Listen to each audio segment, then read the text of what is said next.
Las Vegas Lighting. Las Vegas Lighting. Hollywood Smile Dental, comfortable care and dental services you can depend on. From reconstructive to cosmetic at competitive prices. $7.99 for 4 wisdom teeth, $17.99 for implant abutment and crown. Free exam and x-ray for new patients. Financing options are available. Led by Dr. Kim and his staff, they have been handling the dental care of the Las Vegas community for years. If you want to have a Hollywood smile, you need to come to Hollywood Smile Dental.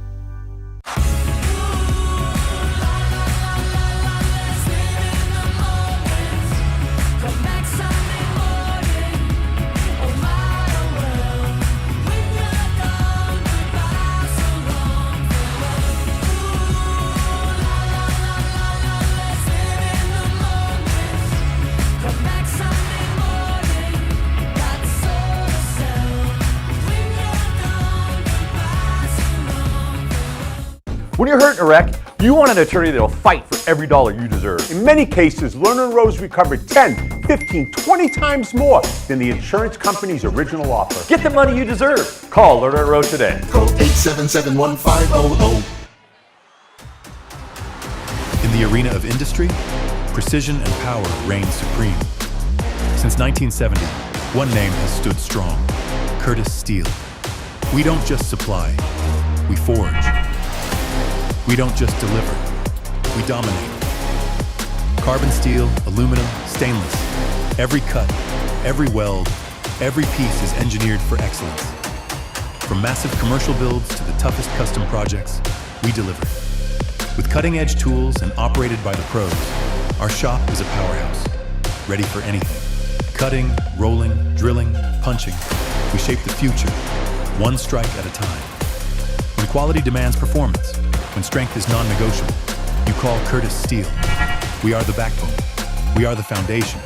We are the edge you need to win. Curtis Steel, built to last, built to conquer. Now making his way, Jordan Varney.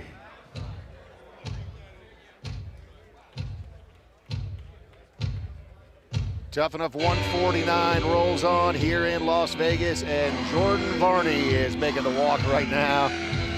Love the song choice, Iron Man, as he makes his way to the cage. Black Sabbath, always an excellent choice to get you pumped up. He's coming to us all the way from West Virginia and said that mixed martial arts is basically his entire life. He trains constantly, whether he's running, in the gym, even training in his basement. He said, I'm always working.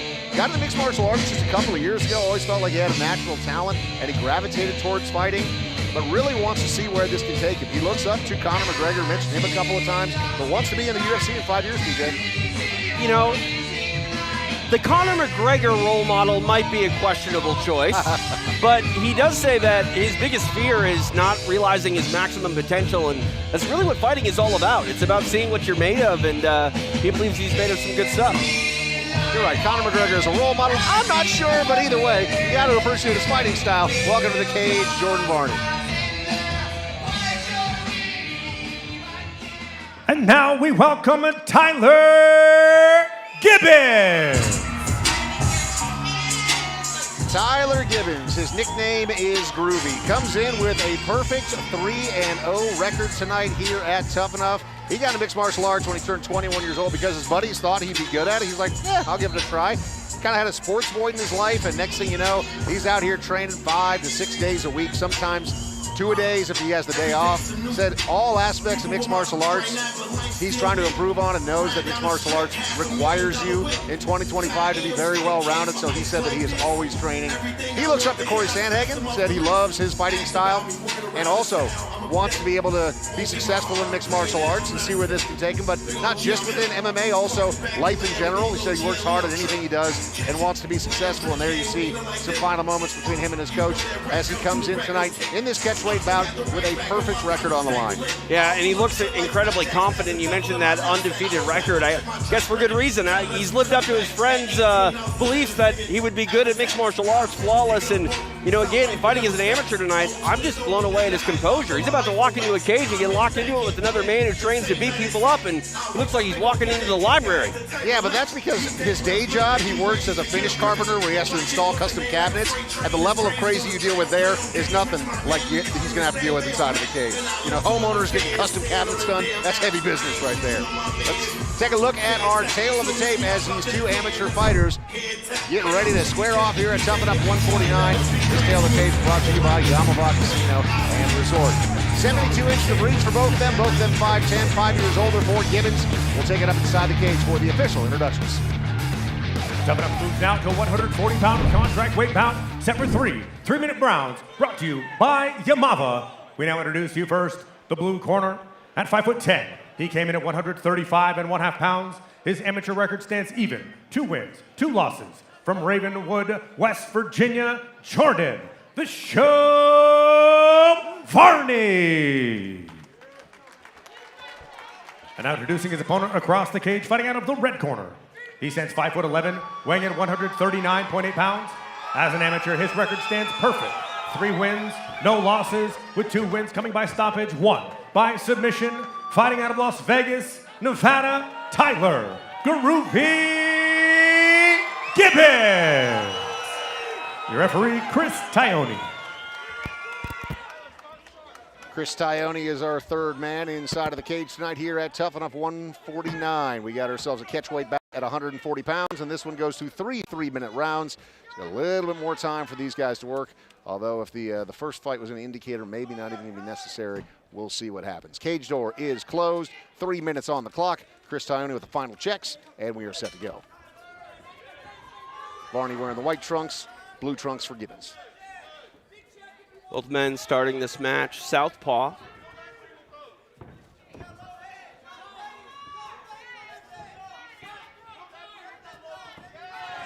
Nice little touch there from Gibbons, putting that reach to use. Goes to that lead leg of Varney as well, now going for a takedown. Half butterfly here on the floor. You talk about the 3-minute rounds. I mean, these amateur rounds, they feel like sprints. The groundwork, you don't get a lot of time on the ground to work, and right now we'll see what the strategy is here. Gibbons wanted to put Varney up into the fence. Yeah, Gibbons seemed very intent on getting this fight to the ground. I mean, it wasn't lacking at all on the feet, but interesting to see that he shot in there for the takedown pretty quickly. Curious if he's going to be able to do anything with it with his opponent stacked up here in the corner. Landed some nice punches there. Now trying to make some space is Gibbons. Settles for a half. Got to worry about this Vaughn flu choke here. Now stepping over into 3/4 mount. Gibbons with plenty of time to work here. 1:40 left in this round. Tops it out. We got a full mount here. And Varney hanging on for dear life, trying to make sure there's not enough space for Gibbons to do exactly what he's starting to do right there, which is rain down some leather. Big shots from Gibbons. Those are nice and clean. Landed a lot of them. Chris Tione watching closely. Varney able to slow it down a little bit by controlling the head here of Gibbons.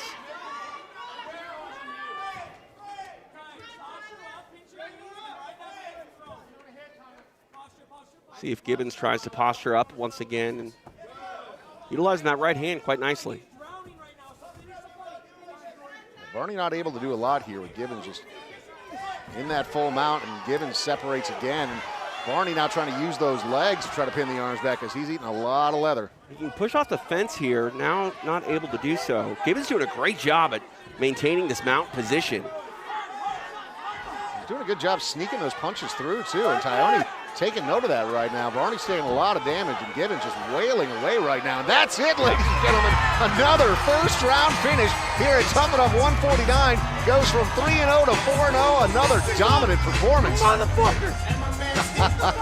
Now we see some emotion. Yeah, Gibbons. He was all calm, cool, and collected. Yeah. Walking in, and now he just uncorked the thing. I mean, we're all groovy in different ways. He's calm, and then he turns up the flair a little bit, the flavor in the celebration. Wow, you see that fire in his eyes, man. He is fired up right now. Taking a look at the action here from round number 1. I mean, Gibbons instantly was looking for that takedown, managed to get it quickly, and next thing you know, Gibbons, you were unsure for a moment what he was going to be able to do on the ground. There it is, the shot, boom, down he goes, TJ, and then he just started putting in the work. It was really nice. I mean, this mount ride position here for Gibbons, making it work. You know, the fence was there potentially for Varney to try to push off and induce a scramble, but Gibbons was having none of it. Just ground and pound, right hands for days, and ultimately Chris Ione said, you know what, I got to save this man. Gibbons now 4-0. Yeah, and I think that was a fair stoppage, too. I mean, he's taking a lot of damage, and then, always in the amateur ranks, they're going to err on the side of caution. But, Varney wasn't really able to advance any sort of position. He was still defending himself to a degree. Either way, dominant performance, nicely done. Tyler Gibbons, here is our official announcement. The end comes at 2 minutes, 27 seconds of round number 2. Referee Chris Ione waves off the contest for your winner by TKO, Tyler Groovy Gibbons. And there you see the Groovy. Congratulations, Tyler Gibbons, 4-0, and Tuff-N-UFF 149 rolls on. We got a stacked main card on the way, and on that main card, David Goldenberg. We talked about him in the intro. Scrappy dude. He is a ton of fun to watch. We'll give you a little taste of that in just a moment. We are live from Las Vegas. To the crowd already fired up. How could you not be? There's plenty more to come from the fight capital of the world. Do you feel like every month that your power company is giving you its best shots with higher bills, rising rates? Do you feel like you just want to tap out? Well, now you have Live Smart Solar in your corner to give you the knockout punch that you need. Lower rate, lower bill, clean energy. Step into the cage with Live Smart. 1989, the number, another summer. Welcome to the Tuff-N-UFF cage. What can the fans expect out of these young fighters? Well, what the fans can expect is a top-notch amateur program. Tuff-N-UFF is the best amateur company in the country. You'll see fighters here that you will eventually see fighting in the UFC. We have guys making their debuts. We have guys bringing experience to the cage. My goodness, that was beautiful. We've been rising through the ranks in the pro organizations, have over 30 guys signed in the UFC now, so there's going to be some guys knocking on the UFC doors. I'm ready to go into the UFC, so I'm right here. Give me the call. The sky is the limit. We could be looking at a future UFC champion right now. Please, give me one chance fight UFC. Tuff-N-UFF fights always deliver from the first fight to the last fight. He's out! You can't beat the energy that Tuff-N-UFF brings. Everybody is on their feet. So much action. Woo-hoo. Good time to be an MMA fan. Tuff-N-UFF's one of the best venues in the world.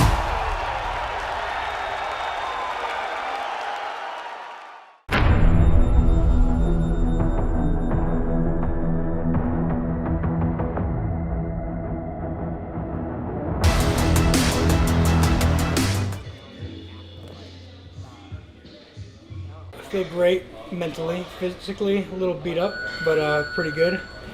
I'm excited for my pro debut. Excited that at the age of 33, as of last week, I'm just now beginning my career. 5-0 with the Tuff-N-UFF belt is AMI, doesn't mean anything anymore. I start over, 0-0, I'm a rookie out there.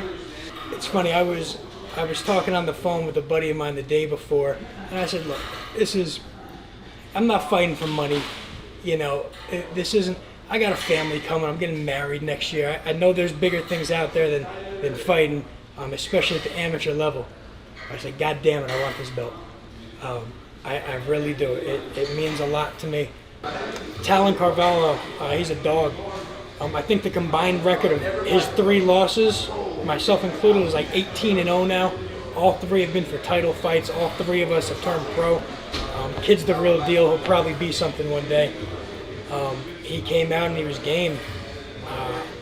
First round, we're going back and forth. He beat the hell out of my leg. I was limping for a week after that. I think the second round was the one that he won. Third round, I knew I needed a takedown to secure the round, and we got it. Fourth round, he rocked me after the bell. I think one of the refs, one of the judges actually included that on their scorecards. They gave him the 4th round. I'd like to dispute that, Jeffy. But we knew in the corner coming out to the 5th round, no matter how they had it scored, I might have been up 3-1, it might have been 2-2. All we knew is if I win the 5th round, I win the belt. So coming out rocked after the 4th round, got my head back on my shoulders, and you can even see it, you know, when I'm coming out of the corner, just tunnel vision, completely there, knowing I'm marching forward every step of the way, because all I got to do is win those 5 minutes and I win the fight. And I think the 5th round was my best round. That was when I took him up to the sky and back down to the earth and put the exclamation point on it. Every fight I have, my goal has changed, you know, but after like my 2nd win, when I realized, okay, I'm going to do a little something here, that was the goal. And even if I turned pro and had a great career, if I didn't get that belt to close out my AMI career, it would have felt unfulfilled, a little to be continued there. That was the cap on my AMI career for sure. I got my wrestling and my jiu-jitsu, that's my core. I want to knock out, I don't have one yet. I got submissions and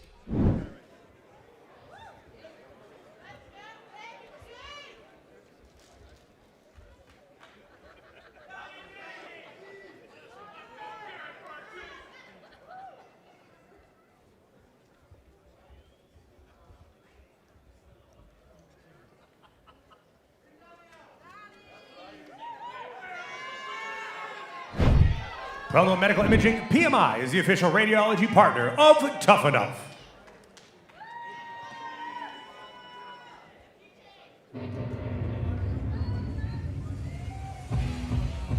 Ready to make his way, Joseph Kowalsski. And the fun rolls on here in Las Vegas. It is Tuff-N-UFF 149. Joseph Kowalsski making his big debut tonight. 155 pounds, and he is 5'10". He's a delivery driver by day, looks up to George St. Pierre, just how could you not? But I love this part of his bio, TJ. Said, when did you get into mixed martial arts? He said, I got into it 5 years ago because I have skills and I want to win cash prizes. It is prize fighting after all. It is. So we'll see if he can win some prizes. George St. Pierre won some prizes in his day. What a great, okay. You know, so we'll see if Kowalski can follow in those footsteps. I think of that name, Kowalski. How's his nickname not Killer? Oh, maybe Killer Kowalski was already taken once upon a time. Said he loves skateboarding. You know, like I mentioned, he's a delivery driver by day, but said other than that, just kind of likes hanging out with his friends and training. And for whatever reason, the man that terrifies him most, Fat Joe, is his walkout music. Said Fat Joe's the only thing that scares him in life. That's interesting. Yeah. When asked what would interest fans to know about him, he said nothing really. Well, he likes to get into cage fights. Yeah, that's pretty interesting. Yeah, and he wants to win prizes. Yeah. And, you know, at the amateur ranks, you're not winning too many prizes, but definitely taking the proper steps to become a prize fighter. We'll see what Kowalski can do here tonight in his debut. Love the hairdo choice. Welcome to the cage, Joseph Kowalsski.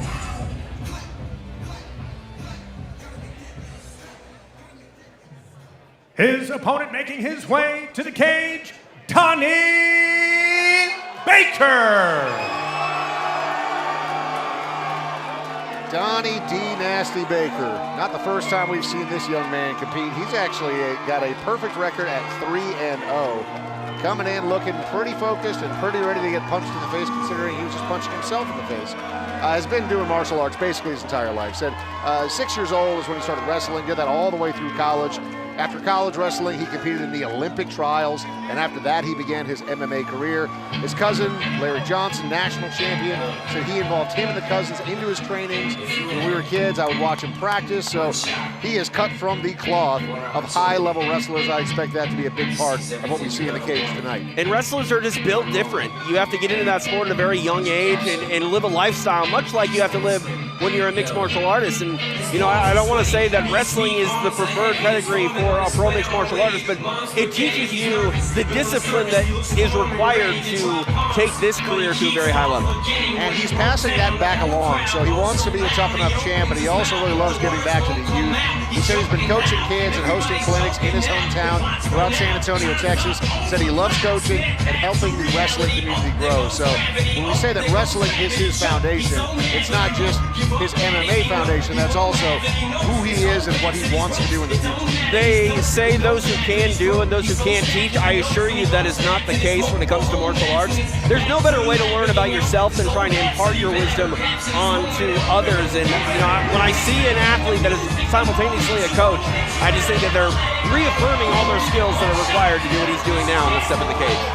Welcome to the Tough-N-UFF 149 cage, D Nasty. Excited for this match. Let's take a look at our tail of the tape, brought to us by BMI. As you see, a 4-inch height advantage for Kowalski, a 3-inch reach advantage. Will that matter with Donnie Baker being the wrestler that he is? It's time to find out here at Tough-N-UFF 149. Let's take it up to Garrett inside of the cage for the official introductions. Bloodmo Medical Imaging presents our next bout, 3 3-minute rounds at a contract weight of 150 pounds. And now we introduce to you first the blue corner at 5'10" and weighing 149.2 pounds, kicking off his amateur career here at Tough-N-UFF from Las Vegas, Nevada, Joseph Kowalsski. And now we introduce his opponent across the cage, fighting out of the red corner, standing 5'6". He weighed in at 154.6 pounds, returning to Tough-N-UFF, carrying an undefeated amateur record, 3 wins, no defeats, all 3 by stoppage, including a submission finish, fighting out of Palmdale, California, Donnie D. Nasty Baker. Referee, Matt Beamick. Man, what a crowd D Nasty brought with him, huh? They're not just here, they're wearing his custom merch right behind us. We're down to see him get nasty. 3 3-minute rounds for this one. Coming to us at catch weight 150 pounds and no touch of the gloves. Kowalski coming out hot and instantly D Nasty trying to put that wrestling to work. Let's see if he's able to. Big old slam to start things off. Instantly he's got a mount. Kowalski trying to do something with it, but Donnie is punching away already. Kowalski could be in a lot of trouble here. He's not able to get out of this. He's trying to introduce a scramble here. Yeah. Able to get a choke here for Baker. Kowalski able to roll through. And Baker right back to mount. Great ground control as expected from D Nasty. He's landed some big shots here. Kowalski's taking him. He's giving up his back now. D Nasty's still punching away, trying to flatten him out. And Kowalski's tough, but he's taking a lot of damage right now. Trying to get a base back to him, but now drug back to the mat, flat out rear naked choke that here. Is deep, it's under the chin. Kowalski hanging in there, trying to fight his way out of it. And the squeeze is there. Kowalski is not giving up yet. Trying to peel that hand. We'll see if Baker switches to a gable grip. He just bails on the choke altogether. Wow, that's unbelievable. That choke was really in there. And here we go, he's reapplying it now. And Kowalski, once again, in a world of trouble, still hanging in there. He's trying to turn into him. Referee gonna maybe take a look at Kowalski. He's and out. That is the end. He choked him out. Another first round finish here at Tough-N-UFF 149. Kowalski unwilling to tap, and he goes to sleep. D Nasty gets it done, goes to 4-0 here at Tough-N-UFF 149. Nasty indeed. Wow. Barely broke a sweat. Wow. I mean, Kowalski just had this grimace on his face like he looked like he was not going to give up, and he didn't. And eventually the referee bent down, picked up his arm. That thing was limp as a noodle. He was asleep. And I'm surprised it didn't happen earlier, honestly, because that choke was deep. I mean, the name of the promotion is Tough-N-UFF. Kowalski proved that he was tough enough, but with someone like Baker, you need a little more than grittiness to get through, and that was on display. And there you see some of the cheering section that we were talking about for D Nasty, his friends, out in force tonight, and he certainly put on a show for them. And Kowalski just still trying to recover right now. That was a deep choke that I was shocked the first one didn't put him out. D Nasty slapped it right back on, put him to sleep. Wow. Yeah, credit to Kowalski for getting through as much as he did, but you're right, Dave. A lot of people want to survive that first choke attempt, and Kowalski was up to the test, but Baker, man, just so nasty with that takedown, that wrestling on display, was able to sink in that choke lightning quick. And I think he's so smooth on the ground. Absolutely. Kelly spent so much time there. Nothing was surprising to him. Even when Kowalski, who was very diligent about trying to buck him off and scramble and everything else, really did a nice job just hanging with it. You see how tight that choke is. And this is where the referee's going, look, his eyes are still open, but is he out? And then sure enough, he was. Congratulations to D Nasty getting the win. Here's the official announcement. The rear naked choke brings on the submission. Official time, 1 minute, 20 seconds of round number 1. Declaring your winner by technical submission, Donnie D Nasty Baker. Well, we told you to expect fireworks here at Tuff-N-UFF 149. 3 fights in, 3 first-round finishes. Man, we've got ourselves a show. Absolutely. Donnie Baker now 4-0, and I think people are going to be asking, when's that pro debut coming? You're flawless as a amateur, and you're looking like a pro tonight. We might find out right now. Garrett's standing by to talk to Donnie. I'm here with D Nasty. I knew a little bit about you going in. I know a whole lot more about you now. Tell the people what they need to know. If they don't know, now you better know. I want all the smoke. The best gym in Vegas with GoCore at Freestyle MMA. We're coming for blood. All of us. Tyler Gibbons just did his thing. David G's about to do his thing. And guess what? Sal's coming back too in December for some heat. Let's go. All right, man, 4-0, 4 finishes. What's next? That I think everyone knows, but I'm gonna talk to my coach, see what he says. GoCore has the best plans. I love my coach, I love my team, and if you don't know Donnie B, Google me. All right, man, anybody else you want to thank? Sponsors, anything like that? Gelato, big time, Rob Gelato. That's my guy, Peregrine. Rob made sure I was taking care of this entire camp. He even made these Donnie B shorts for me too. Rob, I love you. Thank you for everything. Freestyle MMA, baby. We're on the hunt. All right, man, pleasure watching you work and destroying dudes. All right, ladies and gentlemen, your winner by technical submission, Donnie D Nasty Baker.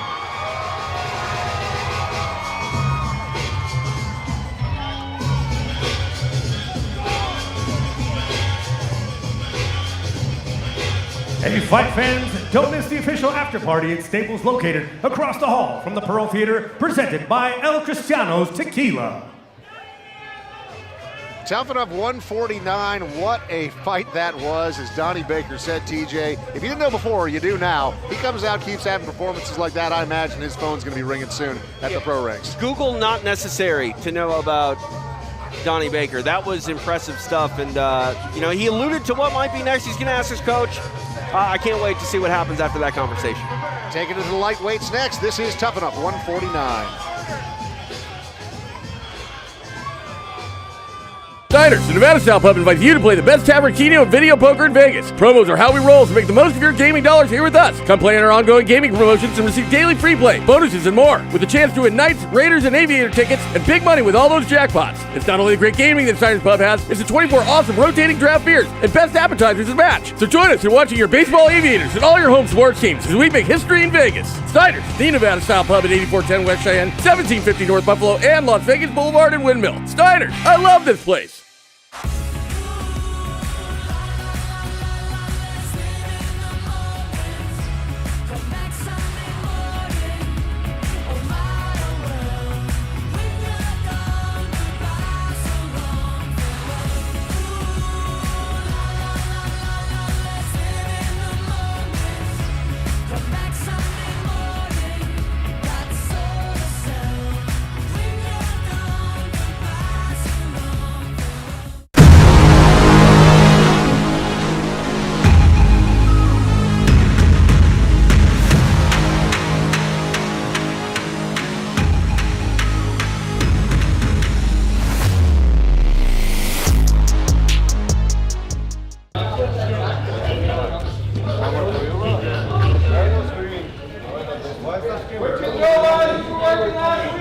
I feel amazing. Cardio is better than ever. I'm getting sharp. I'm training with the best in the world, day in, day out. I got Jesus Christ, got my back. So, there's nothing that I can't do. I'm excited for this opportunity and to go show the world my athletic ability, go show the world my talent and my skills that I have developed in fighting throughout the last decade.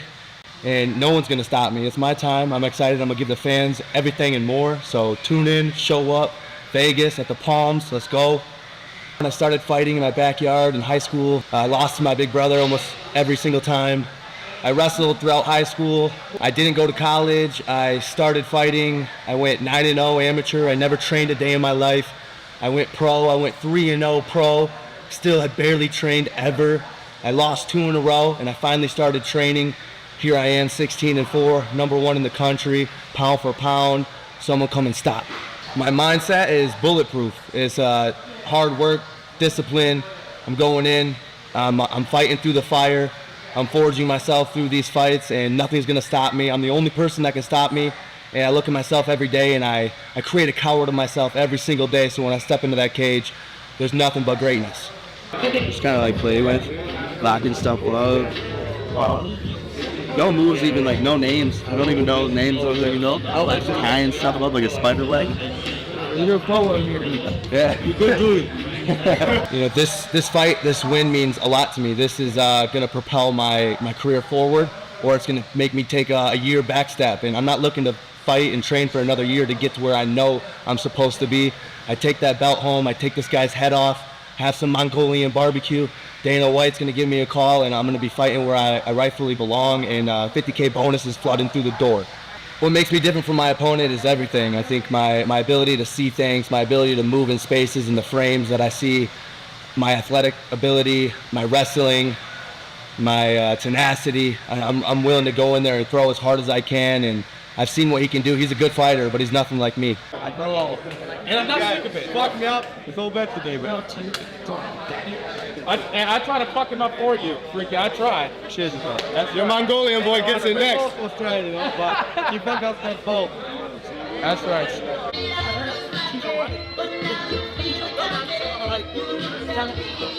Come on, baby. At Tuff-N-UFF 149, I'm gonna have the best performance of my life. One way or another, I'm getting the finish and I'm getting the belt.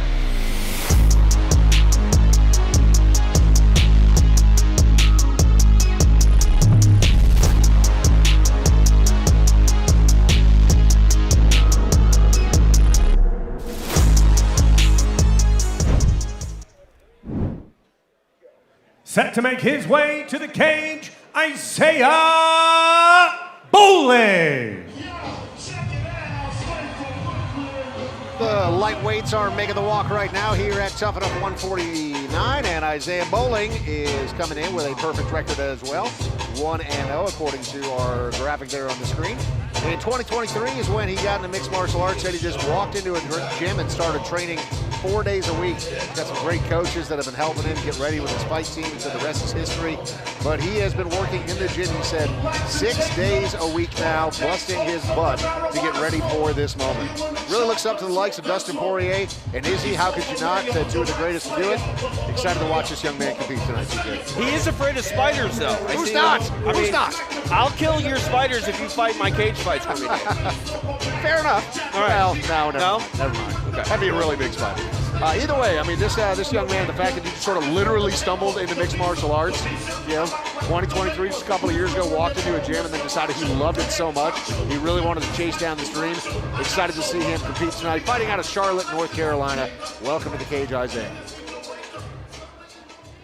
Making his amateur debut, please welcome Saidumar Khakirov.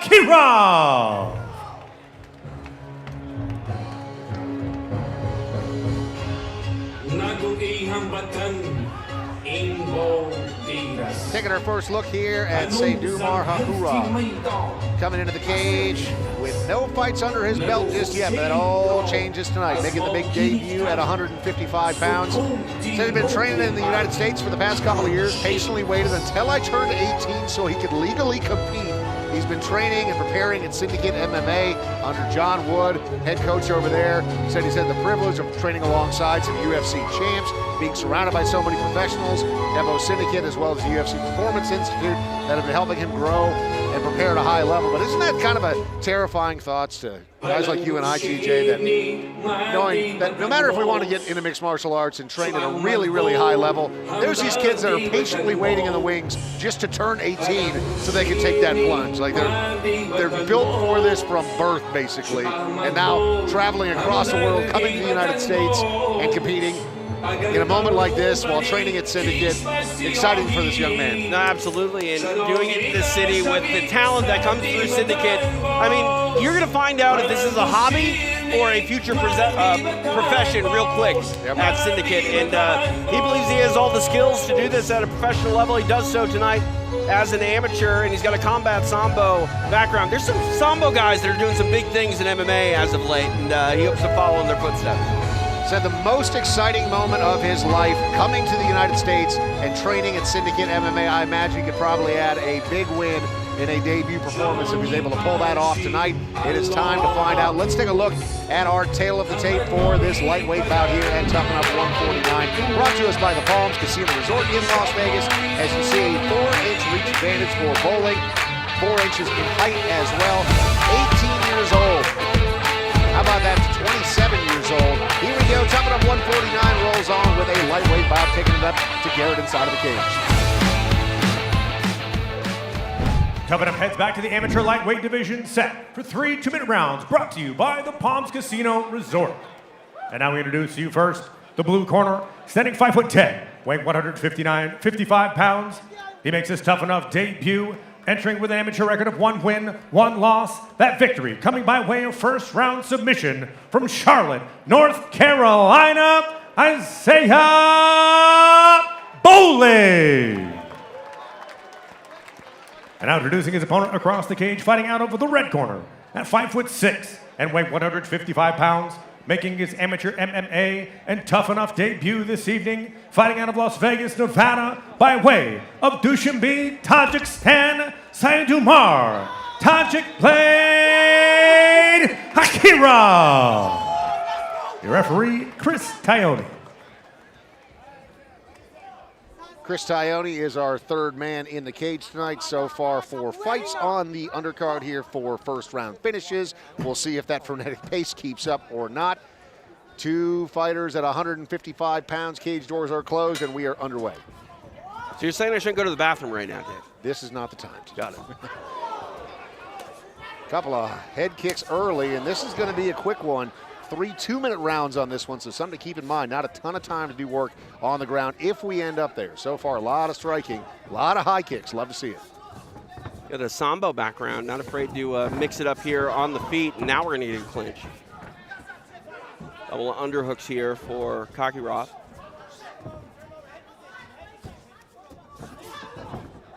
Good job from Bolling to get back at space. Yeah, he's got that 4-inch reach advantage, like I mentioned, on the tail of the tape there, and being able to stay at range here could benefit him. But like you said, Khakirov, he's just not afraid to stand there and slug it out. No, he's 18 years old. He's waited his entire moment. His whole life he's been waiting for this.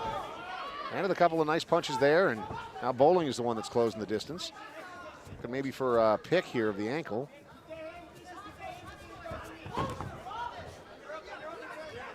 Good cage awareness here by both men. Really working for this clinch position here. Good knee to the body. You know, Bolling only has a couple of fights under his belt, and as we mentioned, it's the debut here for Khakirov, and not a huge adrenaline dump like you see with some of these fighters when they first come out and they're kind of unsure of how they want to approach it because it's literally their first time doing it in their debut. Very steady early on this first round.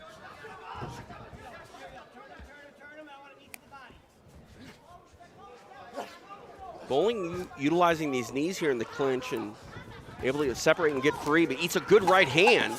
Oh, drops him there. Landed some more punches inside the final 10 seconds of this first round. And what is this, TJ? We heard a bell? We're actually going to see a second round in a fight? The judges are going to have to write down something on a scorecard. They had the easiest night ever so far, but almost didn't make it out of that first round. If that looked in real time in replay, it appeared that Bolling dropped Khakirov there towards the end of that first round. Absolutely, that's going to be on his mind going into the second round. And, we haven't been able to see the athletes go back to their corners and really strategize and implement the game plan. And we'll come right back with round number 2.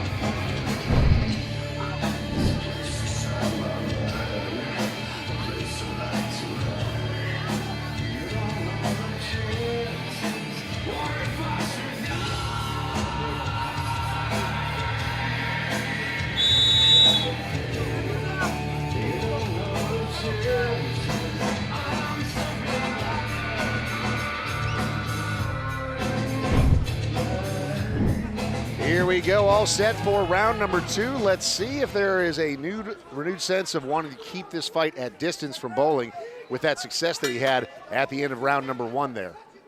Just 2 more minutes on the clock for round number 2. You mentioned that reach advantage. It's one thing to have it. It's another to be able to utilize it. And we're going to see Khakirov. I mean, he's definitely game to trade, but now back into that clinch.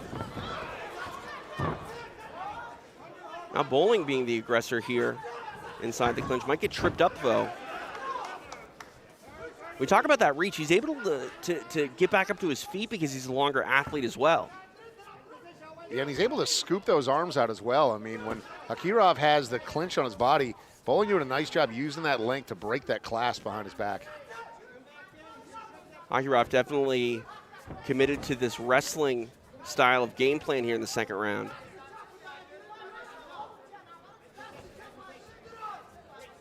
Double underhooks here for Bolling. We'll see if he tries to separate or... Oh, he's going to go for a takedown himself. Oh, and he kind of gets a slam. Awkwardly pins that leg back. The left leg was underneath Khakirov there for a moment. He manages to get out of it and gets back to his feet. Knees to the body there, Bolling. Inside the final minute here of round number 2. Another knee. There comes the trip from Khakirov. Now he's in top position. Bolling's just going to stand right back up. You know what breakfast and MMA have in common? What's that? They're both good scrambled. In this case, I'm kind of surprised how easily Bolling just sort of stood right back up there. I mean, obviously Khakirov has not let him go just yet. He is maintaining a little bit of control of the back, but credit to Bolling for just being able to power right out of that. I'm just surprised that Khakirov didn't get all tangled up. His leg was nastily underneath his body, but he seems no worse for the wear. He's got that left hook in. Inside the final 10 seconds here of round number 2. And that is the end of round number 2. We got a third and final round that is on the way. We'll do that next, live from Las Vegas. Shopping sprees in Soho. One Nevada Credit Union. Our one focus is 46,000 ATMs that won't charge you a fee with One Nevada. Raise the stakes with Icon Muscle. From recovery essentials to daily wellness formulas, our diverse product line has all your bases covered. No matter your lifestyle, you want Icon Muscle in your corner. Be unstoppable, be iconic.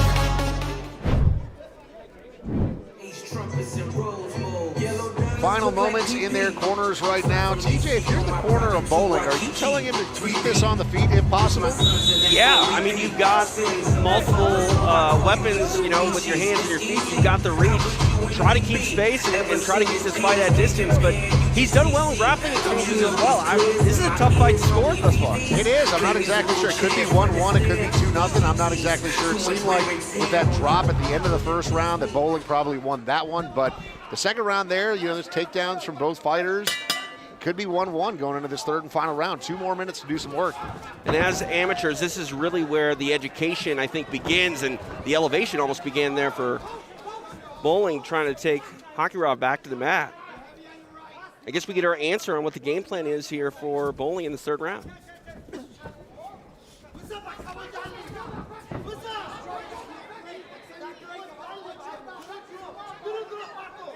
Khakirov has been content to exchange at distance throughout this one. Seems like he's going to do that now here in this third round, but he's a hard right hand. Yeah, And that one dropped him. I don't know if it was just kind of him going to the ground or if the force of the punch did, but he took a couple of big punches there. Nicely done from Bolling once again. Bolling able to slow down this pace and sort of dictate where this fight takes place at. Again, these rounds just fly by. Less than 60 seconds to do some work here could determine the fight. Here you see it. Bolling staying heavy because Khakirov was trying to pick him up there. Has the back, but Bolling spins right back. Bolling able to pummel in as well and doing a really good job at controlling the clinch. You know, usually against a Sambo guy, those are the athletes that are able to control these exchanges, but Bolling doing a great job.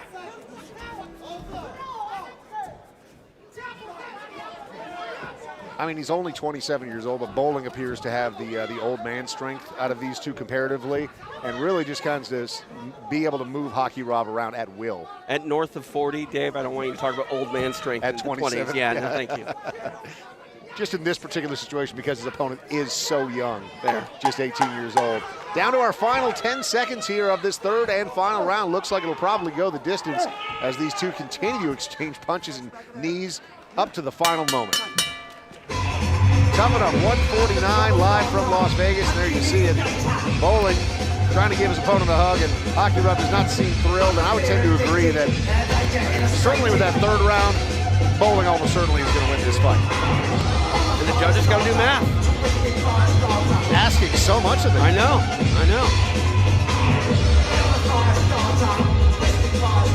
Pretty happy Bolling there as he believes he's en route to another victory inside the cage. But, I mean, Khakirov, incredibly game, tried to wrestle, but maybe a little bit on the late side of trying to get that wrestling game going. And Bolling, I mean, he had some dangerous weapons, not only in the grappling department, but he had some good strikes as well. Right there, that right hand dropped his opponent down to the mat, and then he was pretty relentless once he got it down to the ground. It wasn't just like drop him and then hold on. He was really doing some work. Khakirov, very game throughout the entire fight, was willing to fight wherever it was, whether it's on the field or trying to get to the ground himself, but nicely done by Isaiah Bolling. Do the judges see it that way? We're not exactly sure yet. It looks like they're actually still tabulating these up right now. Math is hard. It's a lot of work. There's 3 whole rounds. I know. 10-8, 10-9. What is it going to be? I don't think there's any 10-8 rounds in there. They're pretty competitive throughout all of them. But is it going to be 3 rounds to none, or will it be split up? Who knows? The judges making their decisions.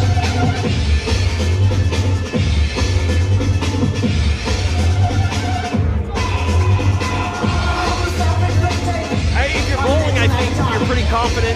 You were able to, come out the other side of those scrambles. Sometimes determined fights. This one was pretty scrambly. I think if you're Bolling, you're feeling pretty confident right now. But, math is math. We'll wait the calculations of the judges. We have it right now. Let's take it up again inside of the cage. Ladies and gentlemen, after 3 rounds of action, we go to your 3 judges at cage side for the decision. All 3 judges, Larry Muir, Chad Lyman, and Adelaide Bird, see it the same. 30-27, all for your winner by unanimous decision, Isaiah Bolling. Clean sweep for Bolling. Congratulations to him. Wins all 3 rounds and wins this fight. And I will say, Khakirov, only 18 years old, got a world in front of him when it comes to this. Excited to watch him compete again. But Bolling goes in there, gets the job done. And we continue on here at Tough-N-UFF 149. Plenty more to go, and we actually have a pro bout that's going to be on the undercard as well. So we'll look forward to that. Thanks for being with us. We're coming right back from Las Vegas. Advanced PET CT scans are now available at Pueblo Medical Imaging. Hi, I'm Dr. Jay Sohi. Behind me is the United Imaging Pen Vivo fully digital PET CT scanner, only available here at PMI in Las Vegas. Our state-of-the-art scanner combines PET and CT technology into one powerful test. With this new machine, we're able to provide early and accurate diagnosis of heart care, heart disease, dementia, and cancer. Pueblo Medical Imaging. Schedule your appointment today. It's that time of year again. The time when the bizarre meets brutality. The time when skill, size, strength, and even sanity are all up for debate. We partnered with Zach Bagans and the Haunted Museum once again to bring you Fright Pass all month long. No rules, no logic, just violence. scared, you shouldn't have signed up. You shouldn't have signed up. You're in a place to be scared. Oh my, elbows. Oh, that's it. Oh, that's it. A knockout. Roll call.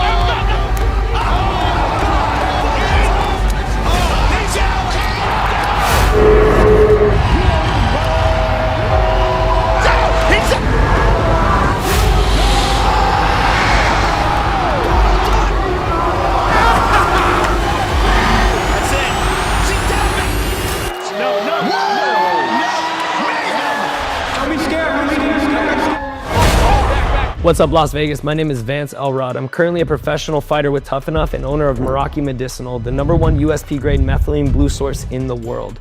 3 years ago, I got my face shattered and I needed help healing my brain. I found methylene blue. Not only did it do that, it improved my energy, cognition, mood and focus, clarity, etc. Today, we are helping athletes not only improve their athletic performance, but mitigate concussive impact. So I want to thank Tuff-N-UFF and Jeff for allowing me to sponsor the event. We have a 30-day money-back guarantee if you want to try methylene blue yourself. And now first, James Taylor. Walk into some drowning pool, here for it. JT, James Taylor, making the walk right now. And CJ, we talked about that earlier with having a family background, kind of being born into combat sports, and that's very much the case for James Taylor, making his middleweight debut tonight. But his grandfather was actually a pro boxer and said that's where he learned everything. So he's been in combat sports since 2006 and said his hero is his granddad. That's exactly who he looks up to. That's where he got his love for fighting. Yeah, the sweet science of boxing, it's not something that is often referred to as building a great mixed martial artist, but if you can snap off punches like a high-level boxer can, you're already ahead of the game, and we'll see what other elements James Taylor has implemented into his boxing, because at the end of the day, it is an MMA fight. Yeah, when he listed his fighting style, he actually put it down as kickboxing and jiu-jitsu. So he's got that great boxing base, as you mentioned, but he's spent a ton of time in the gym working on his Muay Thai and his jiu-jitsu. Could be a very well-rounded fighter. Excited to see him compete tonight because this is his very first fight. We talked about all these fighters that are making their debut this evening. James Taylor is one of them, and he's going to face a bigger opponent as well in the middleweight division. Welcome to Tuff-N-UFF Cage, JT James Taylor. Set to make his way, Noah Williams. Noah Williams is making his walk right now, has a little bit of experience as an amateur. He is 1-0. Started wrestling at age 6, then Muay Thai at 13, says the rest is history. Been getting ready for this one with 6 weeks of grinding away. Said that he's been working hard for this because in 5 years from now, he very much intends to be in the UFC. Loves spending time with his beautiful daughter, going on hikes and traveling, but otherwise, a lot of his life is dedicated to mixed martial arts. And the bigger boys set to go tonight at 185. Yeah, both these athletes, talk about growing up in martial arts, and that's something I think that we're really starting to see now with the UFC being, 30 years into its existence, is you see these athletes coming into their MMA career truly mixed martial artists. They're not just single disciplined athletes. We talked about the boxing of Taylor, but he's got jiu-jitsu, we know that. He wouldn't be here trying to, do mixed martial arts if he didn't. But Williams also, wrestling based, then eventually moves to Muay Thai. You don't really learn on the job anymore in MMA. You kind of got to have the job figured out before you start doing it. Welcome to the cage, Noah. We are set to go with the 185ers. Let's take it up to Garrett after we take a look at our tail of the tape for these 185-pound fighters, brought to you by Local 872. Identical reach at 73 inches. Big height advantage from Noah Williams. Let's see how this one shakes out. Moving now to amateur middleweight action, set for 3 3-minute rounds, brought to you by Leuna. We now introduce you first, the blue corner. He stands 5'8", weighing 175 pounds, making his amateur and Tuff-N-UFF debut from Miami, Florida, James Taylor. And now he introduces his opponent across the cage, fighting out of the Tuff-N-UFF red corner. Measuring 6'4", 183.6 pounds, he returns to Tuff-N-UFF 1-0 with a first-round submission in his amateur debut. From Las Vegas, Nevada, please welcome Noah Williams. Your referee, Matt Beamick.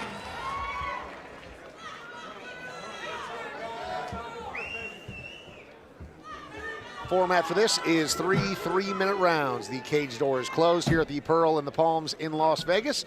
Tough-N-Uff 149 continues at 185 pounds with the middleweights.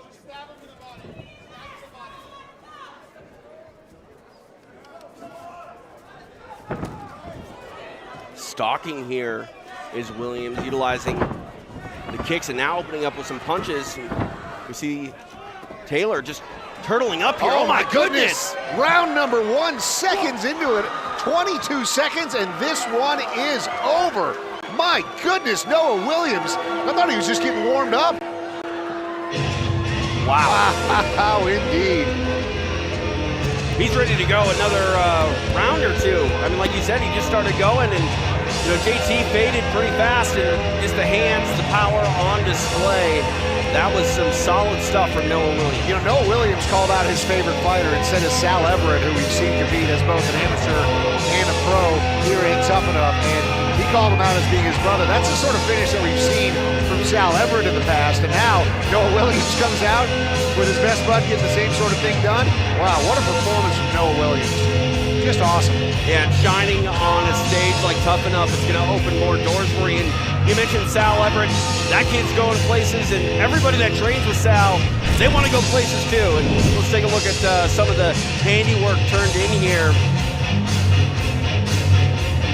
I mean, again, we had 22 seconds of action in this one, and you saw JT trying to get to the ground, and once Noah had a chance to start unloading, he did. And those punches were hard to the point where JT looked like he was out pretty cold for a moment there. Yeah, he actually tapped his strikes. I mean, it was a barrage. It was 22 seconds, man. That's a tough 22 seconds. Yeah, and I mean, you see nice sportsmanship there between those two, but yeah, even if the referee hadn't stepped in, which he was, the tap would have ended it. Noah Williams making quick work. Let's take it up for the official announcement. The end comes suddenly at just 19 seconds of the very first round. Declaring your winner by TKO, Noah Williams. Congratulations to Noah Williams, 2-0 inside the Tough-N-Uff cage. Only 22 seconds of work. What a performance from him. Coming up, we got the pro bout. That is coming up next. Catch weight at 160 pounds. Looking forward to that. It's Tough-N-Uff 149. We are coming back from Las Vegas.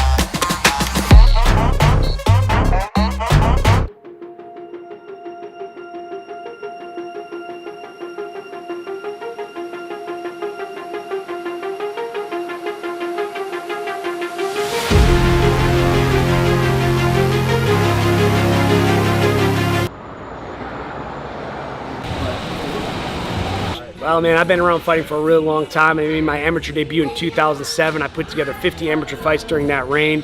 This will be my 30th pro fight, so this is my 80th fight overall.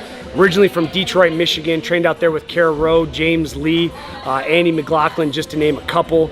Moved to Vegas in 2009 to pursue my career to get to the UFC. Fortunately, was able to crack the UFC in 2020.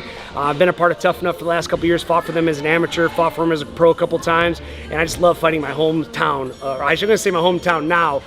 That's what I live for. I live for that grind. I live for, putting on a show for the people. When I was in the UFC, I fought during COVID time, so I didn't get to fight in front of a crowd. I haven't fought in front of my home crowd. I mean, I fought for Tuff-N-UFF once last year, but besides that, I haven't fought in front of a home crowd in almost 10 years. So to get my family to come out here, my son, my mom, my stepdad, my aunts and uncles, my friends that I went to high school with, and then all the kids, you know, I run kids programs here at Extreme Couture to get all my kids to come watch me live.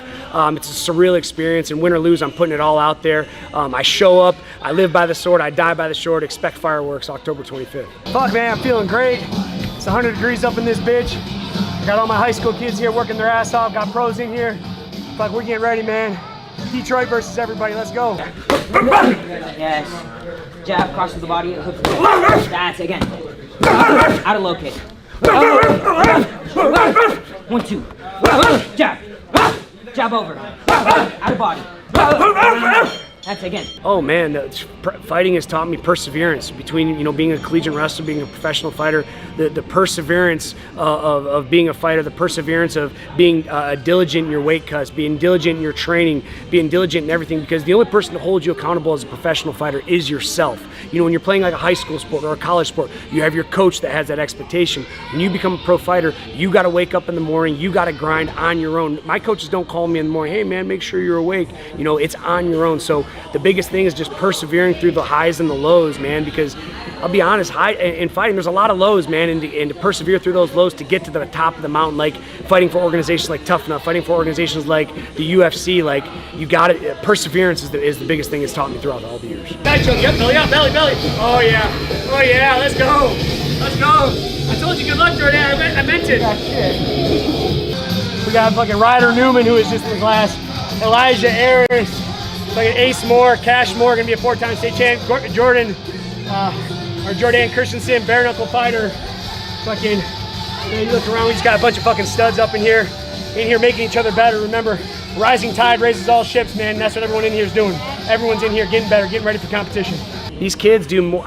You know, a lot of people think that I do so much for these kids, and I guess I do, but man, they do just as much for me. Like I mentioned yesterday during class, is these, like, man, it's 120 degrees in Vegas. Waking up, coming here, grind, freaking sucks. But when I know these kids are relying on me to show up, to come in, bust my butt, set the example, not only outside of the cage, but in the classroom, in the gym, you know, just to set that example and have these kids counting on me to be there is nothing short of beyond motivating. I need you guys as much as you guys need me. That's the thing, guys. You guys have to understand this motivation. I'm 36 years old. This fight October 28th is gonna be my 80th MMA fight. Like, I'm tired, but when I can come in here,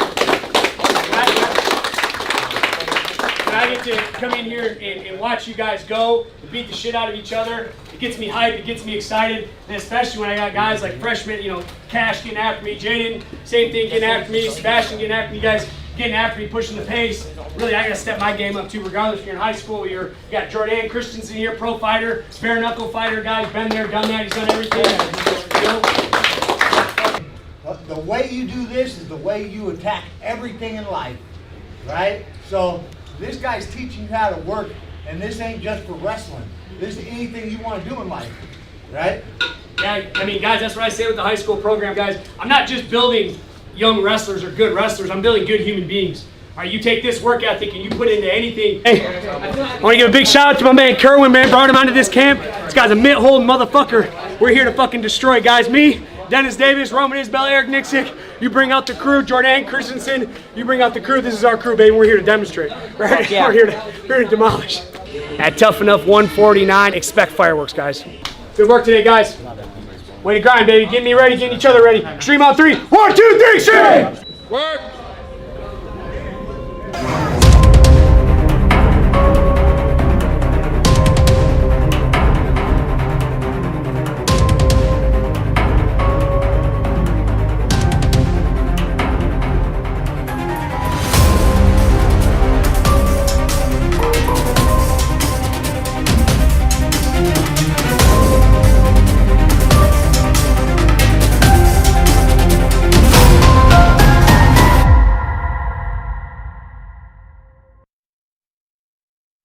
What's up, guys? My name is Mark Capitolo. I'm fighting out of Extreme Couture here in Las Vegas.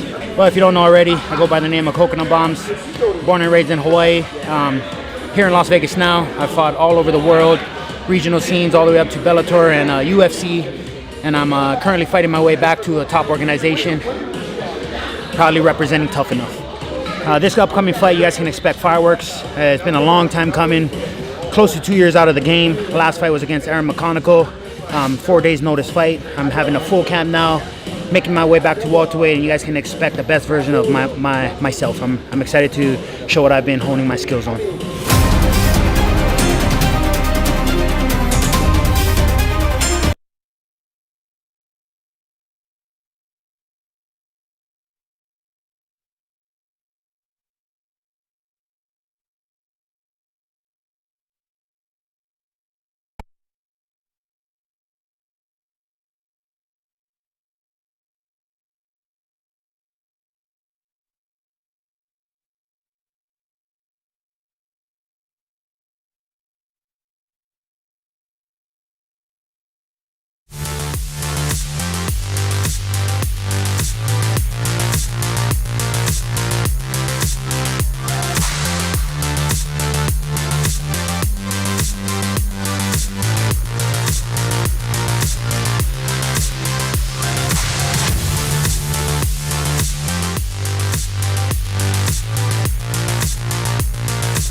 Mommy, you miss me, don't you?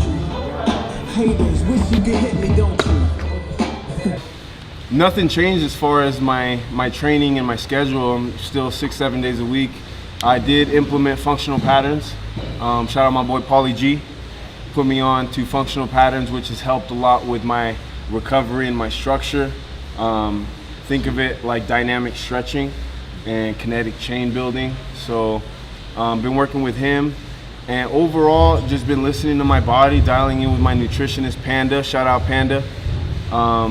She's kept me accountable, and that's the biggest thing is being accountable for all of it, you know, making sure my weight, making sure I'm eating what I need to be eating, you know, even when it's bland, but you make your choices, right? It's a science. And put them in a position where it's like, you understand what we're trying to do, understand what our game plan is. I don't care about the opponent.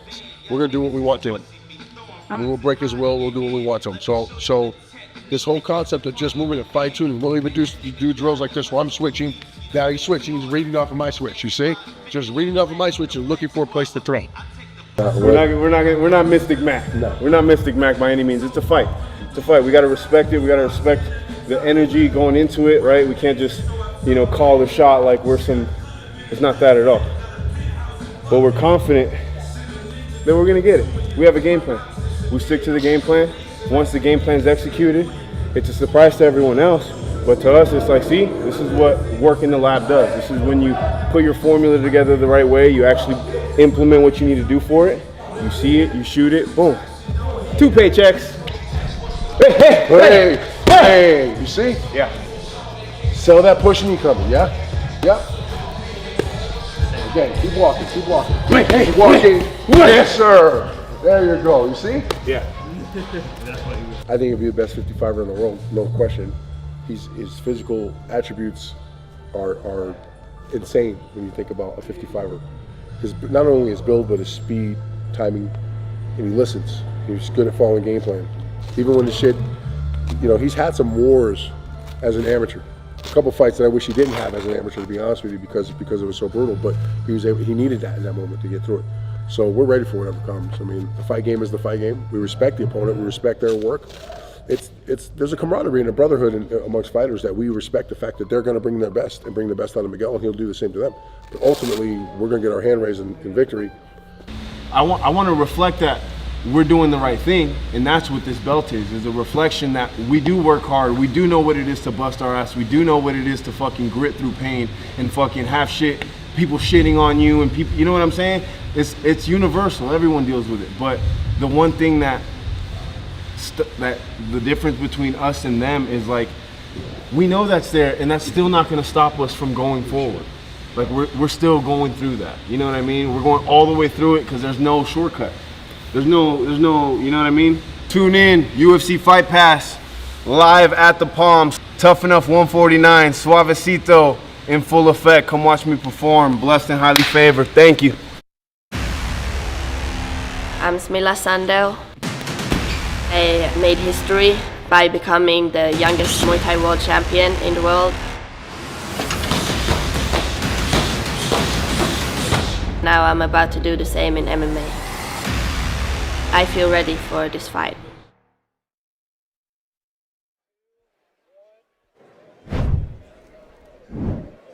Well, how cool was that? You just got your own cool intro to bring you in. Smila Sandel, standing cage side with us here at Tuff-N-UFF 149. A big announcement, you are now officially going to be a part of Tuff-N-UFF, and your backstory is fascinating. So take us through how this all kind of started for you, because world's youngest Muay Thai champion, that's a pretty big acclaim, but in COVID is when people, I think, really started to notice you, because, correct me if I'm wrong, but you were kind of like stuck in Thailand, and then you just started beating up all the guys in the gym there, is that right? That's true. I became the youngest world champion when I was 17 years old. Beat all the Thais when I was 15 even. And then I ran out of opponents, and I had to fight 2 guys too. That was interesting. That was during COVID. You ran out of opponents because you just beat everyone up? Yes, that's true. That's pretty cool. So the next natural step, obviously, is to come to Las Vegas, the fight capital of the world. Tell us what these next couple of months and years are going to look like for you. I hope to show a new Smila. I'm doing my MMA debut soon, and I'm really excited. MMA is so fun, and so much stuff going on.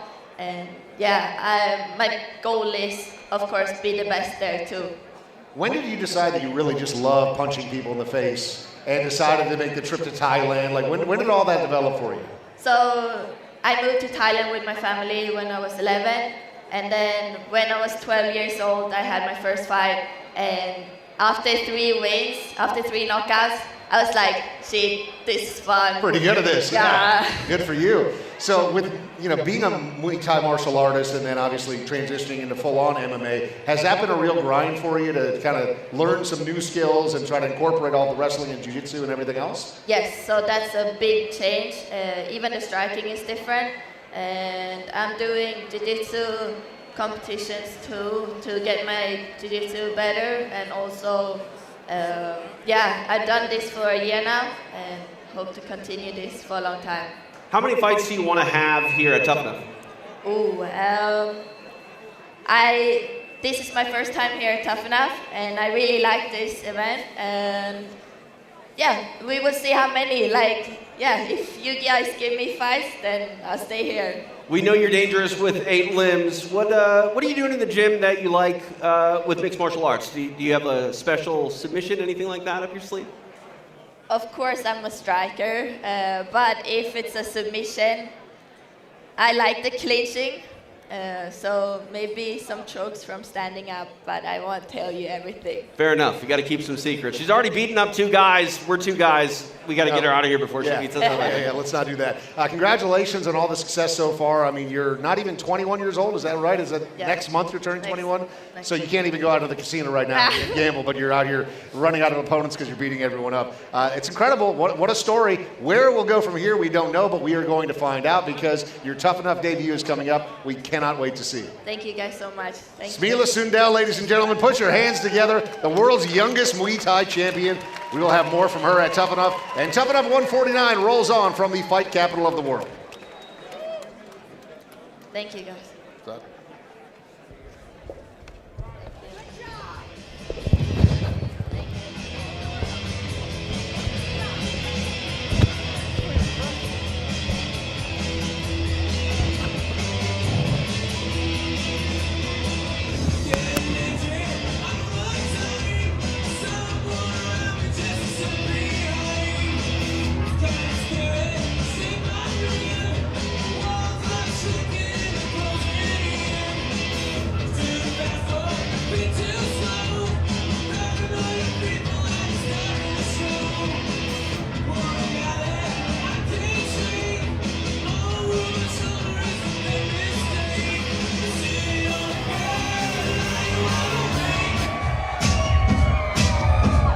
All right, fight fans, make some noise for our ring girls, Stephanie and Savannah.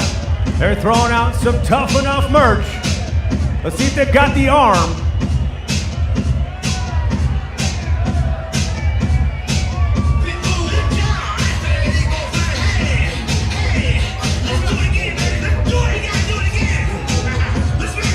Keep making noise.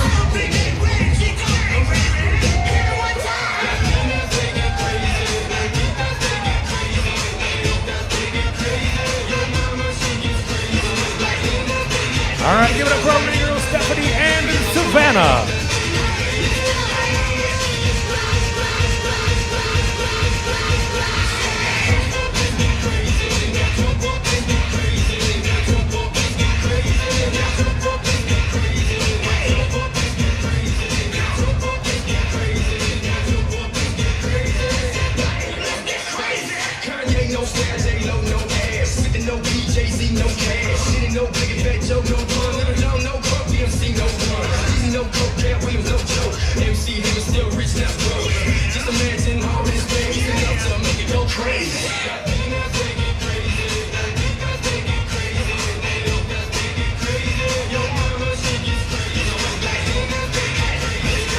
We are live from Las Vegas. It is Tuff-N-UFF 149. Dave Bear alongside TJ DeSantis. I mean, we have seen some fireworks tonight, TJ. Out of all the matches that we've had so far, which one stood out to you the most? Oh, man. You know, looking at it, maybe Noah Williams. It was only 22 seconds, but it was one-way traffic, and it was awesome. The guy looks like an action star. But also, Donnie Baker. Donnie Baker, that's what I was going to say. Goodness. Yeah. I mean, you come out with a performance like that that's just so dominant. You have a tough opponent in front of you, and you just, you know, on the ground. We know that you're a wrestler. We know you want to take it to the ground. He looked great striking as well, but then when it got down to the mat, I mean, that was his world. To see a performance like that and to improve to 4-0, you got to think that, I mean, he looks every bit ready to go pro to me. He was Donnie Mint. Yeah. Dominant and Donnie Mint. That's right. Yeah, sorry. Wordplay. It's fun. We are set to go with our first pro bout of the evening. Yeah, you get a pro bout on this undercard as well, and it is two-story journeyman. Let's meet him right now. And now for our final prelim, please welcome Marlon Gonzalez. When I say we've got two journeyman fighters that have tons of experience, that includes this young man, Marlon Gonzalez. Amateur record, he went 25-4, and since as a pro, he has gone 15-8-2. He has been around for a long time. Fighting out of Miami, Florida, he is set to make his walk to Tuff-N-UFF cage tonight here in Las Vegas. It has been a remarkable day of fighting all around the world, and it continues on UFC Fight Pass at the top of the hour, but love to have a pro match here on the undercard as well with Marlon Gonzalez. Been around the game for a very long time. 15 years ago is when he first got into it. And when you talk about two pros headlining sort of the prelims of this amateur night of action before we switch gears over to Fight Pass, like these guys couldn't get more professional. The term journeyman in combat sports is one that is not really embraced kindly, but if you are really good at your craft, this combat sports world can take you all over the world. It can really go on quite a journey, and both these gentlemen are definitely on one here, and they hope to highlight, headline our prelim style. Yeah, I mean, to be able to continue doing what you love for as long as both of these fighters have is a testament not only to how tough they are, but also to still both have positive records after so many fights and having so many different opponents to look at. It really is something. And I mean, this young man here, he's been doing it for the past 15 years, so a decade and a half of competition, and to run up an amateur record of 25-4 as we mentioned, and then move it over to pros and still be 15-8, it really is something. So excited to watch him compete. And I mean, this is something where he's certainly nowhere near done just yet. You know, he works a day job building construction, but he's also a coach in mixed martial arts. And he said in 5 years from now, he wants to be an MMA world champion. Yeah, you mentioned the coaching element. Both Gonzalez and James are coaches, and I think they carry that with pride. They want to not only put on a good performance for themselves, but they've almost got a other team of students behind them that they want to put a show on for. That can add so much to a career as a mixed martial artist. If you're able to be a coach, it's like you're always thinking about the game. You're always trying to develop these young fighters, and that can lend so much to your own fight game. When you see so many excellent coaches in this space that maybe didn't have a career of their own because they focused on coaching, but to be able to have both of those things simultaneously, it's really remarkable that these guys are so well-rounded, do so much, give so much back to mixed martial arts. And what better way to teach than to lead by example? Both men are going to have their opportunity to do that here inside one of the best venues in all of fighting. The UFC hasn't come here in a while, but the Pro, it might be my favorite venue to watch combat sports.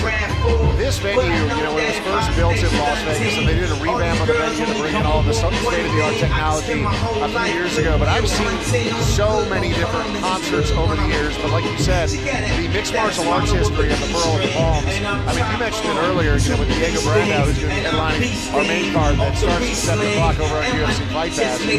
Winning the Ultimate Fighter in these very four walls, that's really something. You talk about a rich history. There's been so many great fight nights that have happened here over the years. I remember when the UFC was really just on the come up in Las Vegas.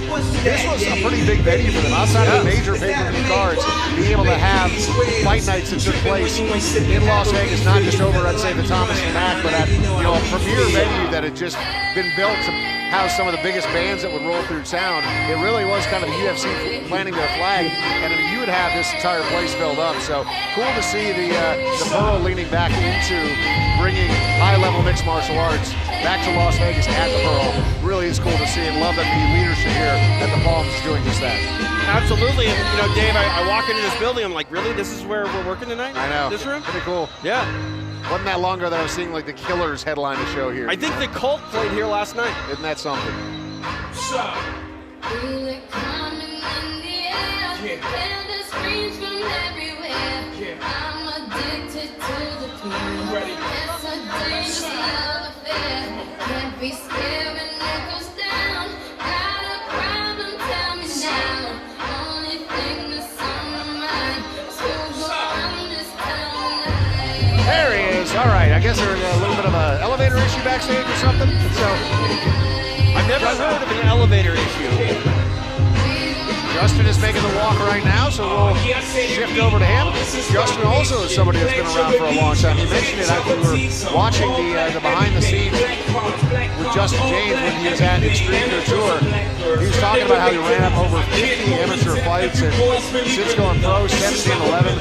I've had the pleasure of doing some broadcasting alongside Justin as well. He is just a dynamic young guy, man. He is so fun to be around, and to hear him talk about his students in the gym over at Extreme Couture, he has just got such a love for the game, and he is a fantastic coach. So while we get Gonzalez out here, James is somebody that is a lot of fun to talk about as well, because he's been doing this since after college, but it's become his entire life. As you mentioned, he's an old school Bellator vet, but the way that he treats his fighters in the gym, everyone loves being around Justin. Absolutely, and he's married to this game of combat sports and said he's relocated here to Las Vegas. This is his home, and he feels like despite having fought here in the past, this is his first sort of home fight in quite a long time, and he obviously wants to put on a show for his hometown.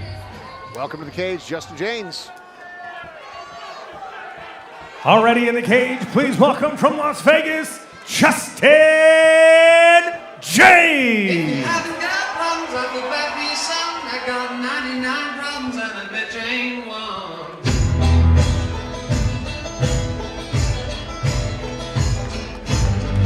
And now, once again, please welcome Marlon Gonzalez. A little switcheroo there. It's the magic of live television. Sometimes you get a call inaudible, and now Marlon Gonzalez, for all that experience, makes the walk. 15-8 as a pro. This one's going to be a catchweight bout, and we get even more of the action between these guys. 3 5-minute rounds. So after we had some of the amateur fights with just 2 minutes on the clock, we get a full professional bout. 3 5-minute rounds. Gonzalez walks in tonight looking shredded, man. He looks like he is in fantastic shape for this fight.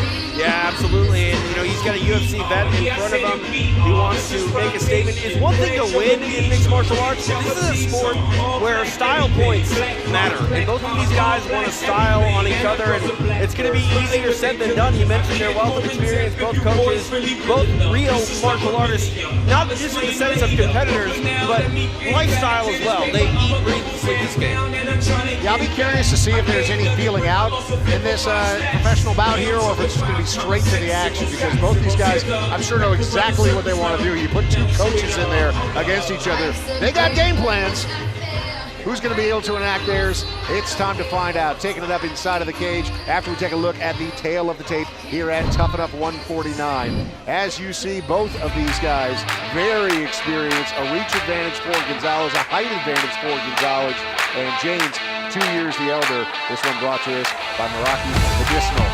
And Garrett standing by for our official introductions here at Tuff-N-UFF 149. We conclude the Tuff-N-UFF 149 prelims tonight with a professional bout at a contract weight of 160 pounds, scheduled for 3 5-minute rounds, brought to you by Meraki Medicinal. We now introduce to you first the blue corner, standing 5'9", weighing 159.8 pounds. In 12 years as a professional, he has built a record of 15 wins, 8 losses, and 2 draws, with 6 victories by knockout and 2 by submission. Fighting out of Miami, Florida, by way of Lima, Peru, Marlon Fortaleza Gonzalez. And now he introduces his opponent across the cage, fighting out of the Tuff-N-UFF red corner at 5'7", weighing in at 158.6 pounds.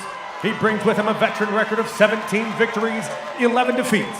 8 of those wins coming by knockout, 6 by submission. From Richmond, Michigan, he calls Las Vegas, Nevada home, Justin Guitar Hero James. Your referee, Chris Tione. Our first professional bout of the evening. Chris Tione is the third man inside of the cage. 3 5-minute rounds. Gonzalez is wearing the yellow trunks. James is wearing the black. We are underway. Touch of the gloves, we're off.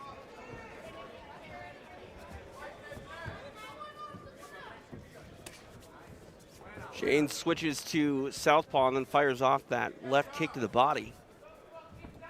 Goes back to orthodox.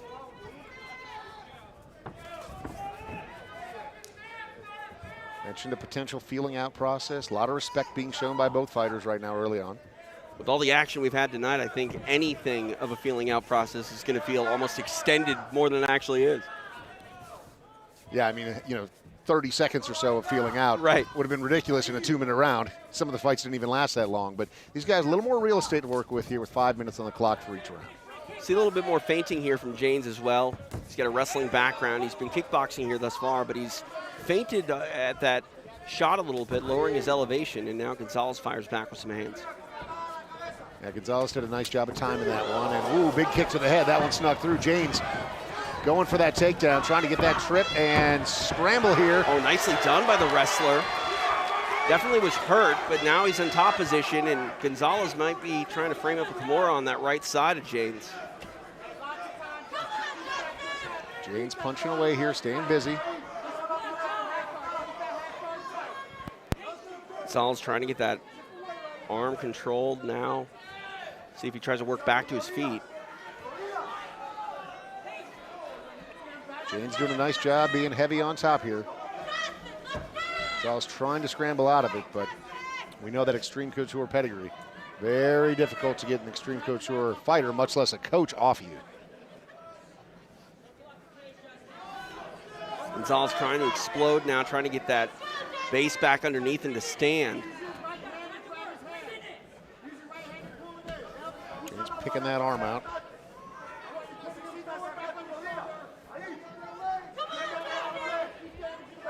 Talk about James getting hurt earlier on the feet. I mean, this has been good for him to kind of slow down and get the pieces back together and establish some dominant position. Yeah, doing a nice job. Landed a bunch of punches here, continuing to stay busy.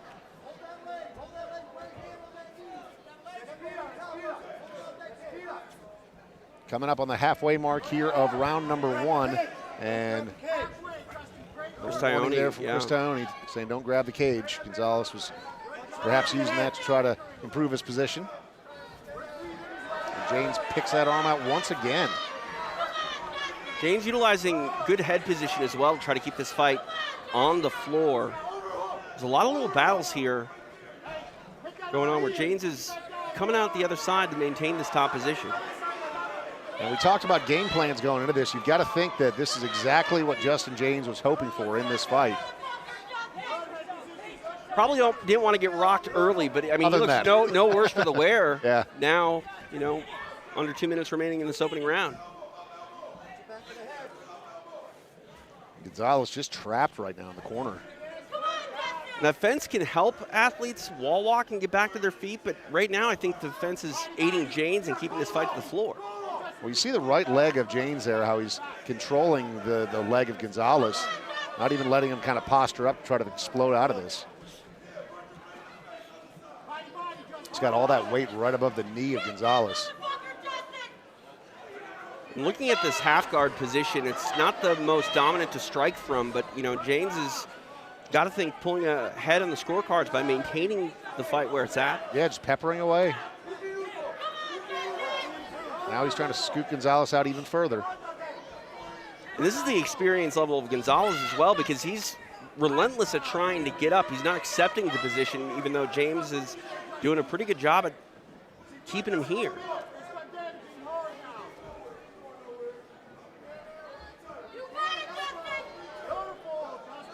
Gonzalez again just trying to get some sort of base underneath him.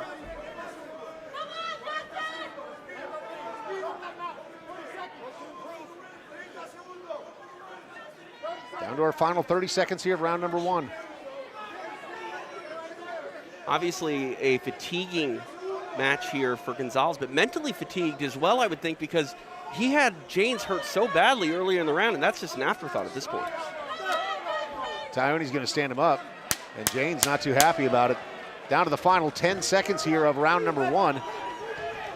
See if Gonzalez can make something happen with this opportunity back on the feet.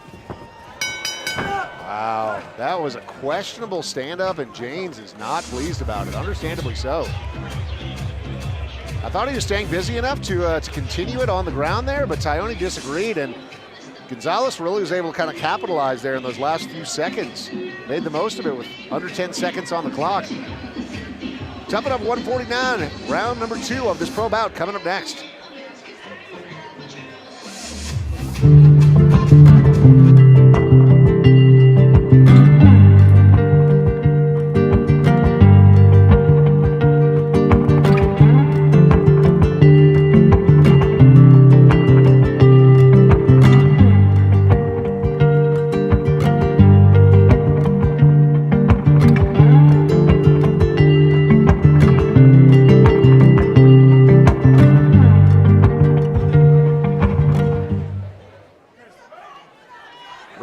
Number 2, and Justin Janes pointing out to the referee that the tape is coming off of his left glove, and they're going to go ahead and call him in here to address this. But that's probably a good thing for Janes, because towards the end of that round, when he got stood back up, necessary or not, got rocked a little bit again, and so having a little extra time, I think that may be kind of a strategic play there on the part of James, not bringing that up during the 1-minute rest period. Like, hey, address this now, have a little bit more time to kind of reset. I think they call that veteranship. I would say that he maybe has been to a rodeo before. Have you ever been to a rodeo? Once. A lot more fighting at this one. this one's a little bit more fun than the one that I went to, and Justin James having the tape completely cut off of that left glove, and they'll have to reapply it. If you're Gonzalez right now, I mean, this has got to be pretty upsetting. You had James hurt early in the round, then late in the round, and now as this equipment sort of maintenance gets taken care of, that's just more and more time for your opponent to recollect himself.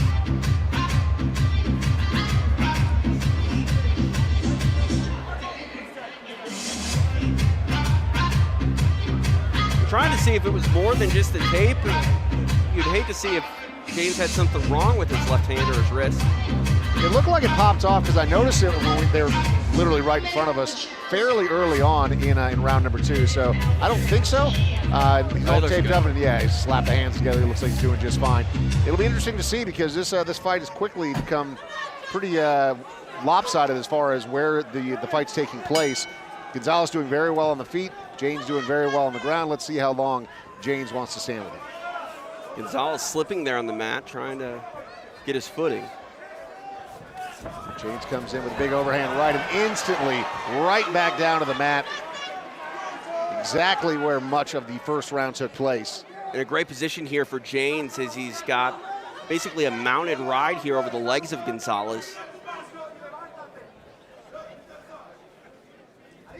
Gonzalez trying to get a base back underneath him, and James wise to it, trying to scoop those legs back out. James just relentless. I mean, we talk about it all the time, TJ, with the Extreme Couture guys, just how, it's iron sharpening iron over there. Those guys are so tough, but I mean, this is literally his full-time job, is to do this on the mat and to teach this to his students, and he's put on a clinic right now. But how about this? Gonzalez manages to reverse. James has got the head there. Arming guillotine choke here. I don't think there's a lot on it right now. James trying to readjust, though. He feels he's got something. Going for it. Gonzalez trying to pop his head out, and he is going to escape there. Now let's see what Gonzalez is able to do from top position. The question is, if you're Gonzalez, do you try to utilize this, or do you break free and get the fight back at range where it's benefited him thus far? Close guard here for James. Back open. Now it's back closed.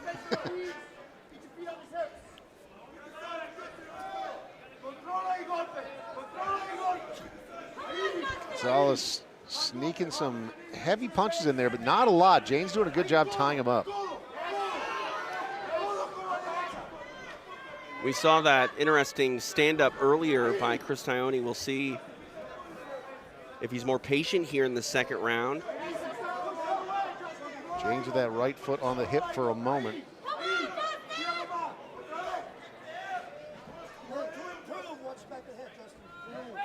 Ione with another warning there. Got to work to improve.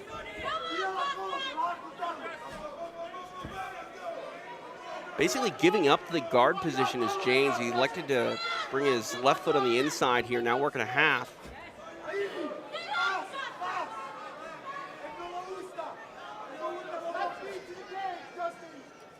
Hasn't been a lot of punishment doled out here from top position by Gonzalez.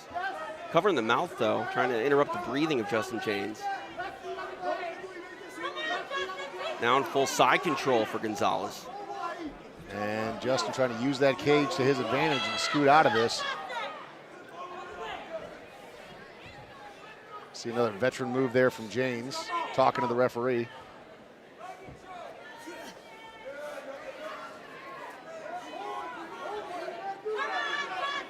Looked like Gonzalez was maybe flirting with the idea of a head and arm choke, but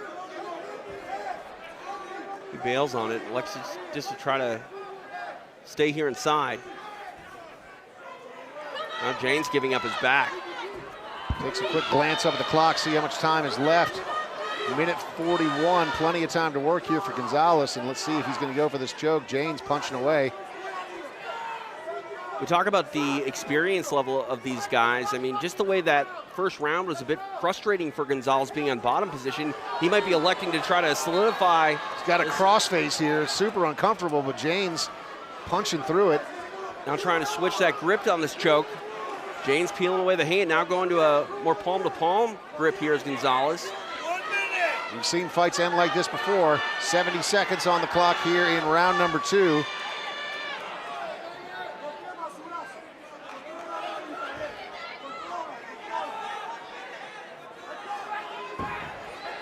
James surviving here, but a good statement by Gonzalez. Yeah, not quite as lopsided on the ground as maybe we thought. Gonzalez just had to improve his position, doing a nice job here. And James riding this out right now. You see how he's got that right arm of Gonzalez trapped. So he's unable to complete a choke. And James with his back taken, he's pretty calm and collected here. I don't think he feels like he's in significant danger. That choke is getting a little deeper there. He just gave a thumbs up to the referee, Chris Ione, and he's still punching away on Gonzalez from this position. And now he's going to roll. Nicely done. Oh, Gonzalez sees it, though. Remains in top position, half guard.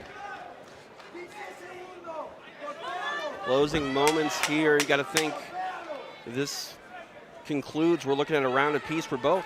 Yeah, I mean, round number 1, dominant by James, other than that when he got rocked there, and you see Gonzalez still wanting to punch away, but two veterans just going up.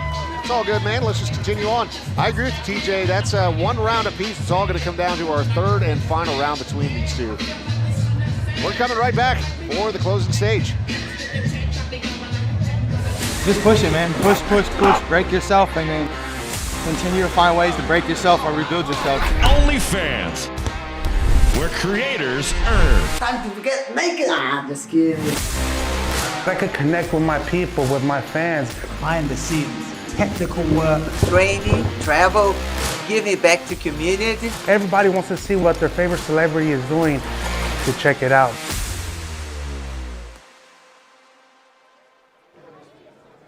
The pros going at it here on our undercard before the main card starts in just 7 minutes over on UFC Fight Pass. 5 more minutes on the clock. Our unofficial scorecard has it 1 round apiece, so it all comes down to this final 5 minutes.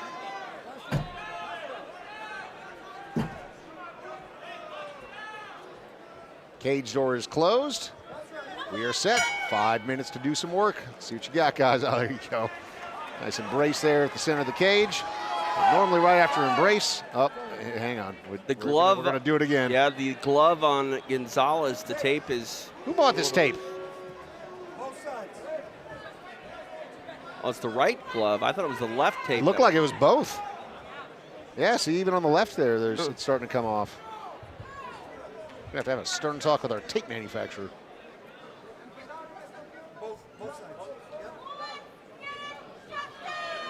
Cut guys getting some work tonight.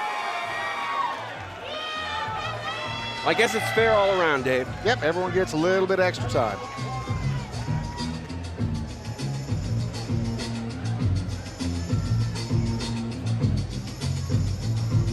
They're applying tape to the left glove as well. Might as well get ahead of it.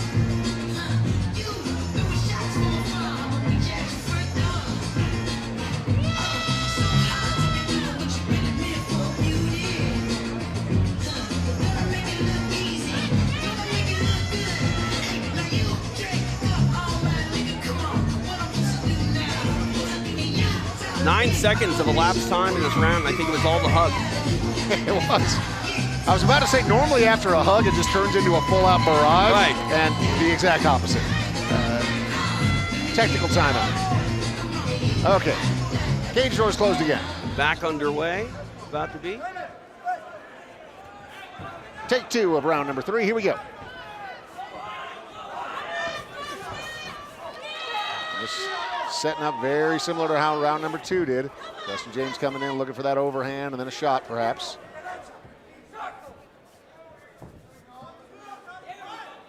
Gonzalez did a nice job in round number 1, timing out a takedown attempt with an uppercut. You see him kind of feigning it right there. Gonzalez tasked with a pretty, well, now the referee tasked again with dealing with his gloves. Good. Crowd not too happy about it. It's got to be addressed, though.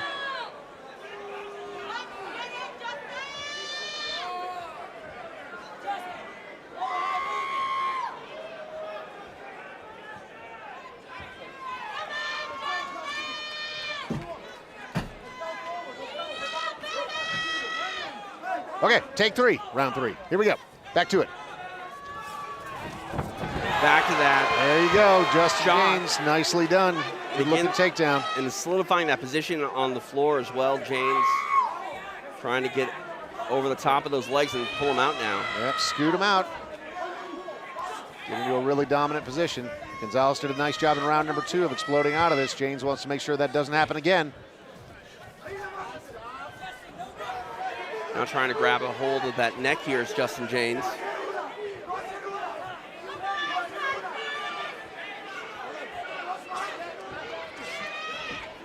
James kneeing to the legs there of Gonzalez.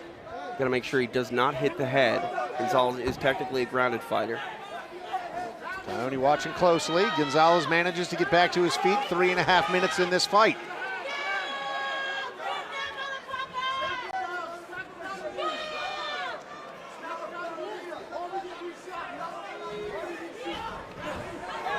Grabbing those legs once again, another scoop, and down goes Gonzalez. Really nice adjustment there by James, who could feel Gonzalez getting that base back underneath him and immediately drags him back to the mat. Yeah, just changed levels and scooped him right up. Only 3 minutes left in this fight.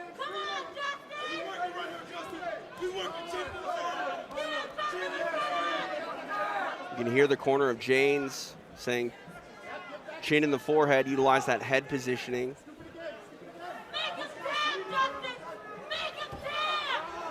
Again, nice job scooping those legs up with his own.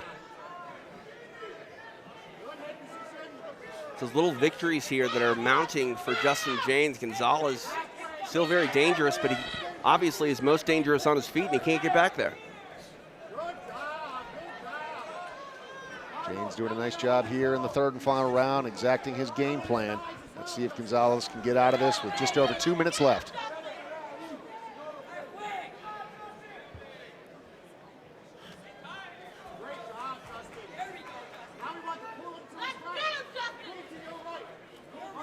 You can see Gonzalez trying to figure out how to get back to his feet. It's just a puzzle he can't really solve.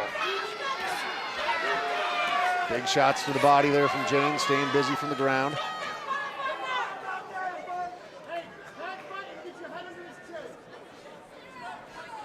Down to 1:45 in this 3rd and final round.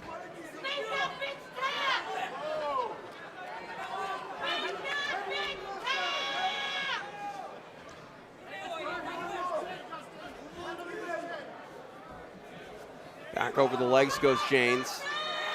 90 seconds left. Yep, just the way he's scooping up those legs with his own, just so aware. Even the smallest adjustments that Gonzalez is making, James is countering. It's those little battles that are ultimately paying dividends here for Dustin James. He's done really good with his head positioning and just not allowing Gonzalez really any sort of air to breathe and get back up. Down to our final minute in this bout.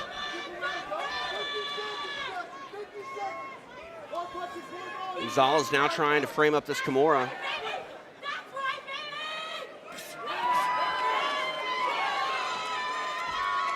Gonzalez very crafty on the ground as well, but James makes him give it up.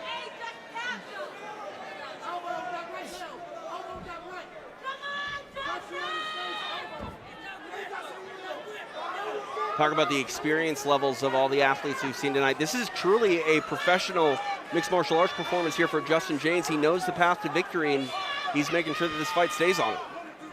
Yeah, Gonzalez so dangerous on his feet and then on the ground there in round number 2. Gonzalez showed what he had there too. Justin James wanted none of it, just took control, and down to our final 10 seconds of this professional bout.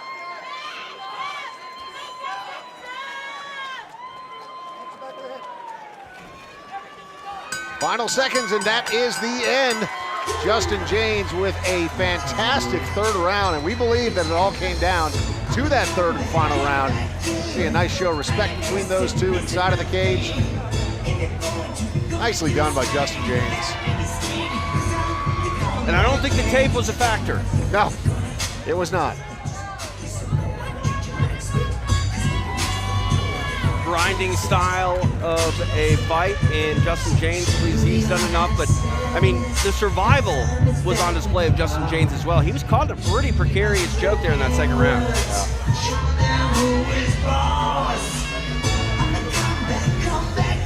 Hard-fought victory for Justin James, if that's what the judges believe.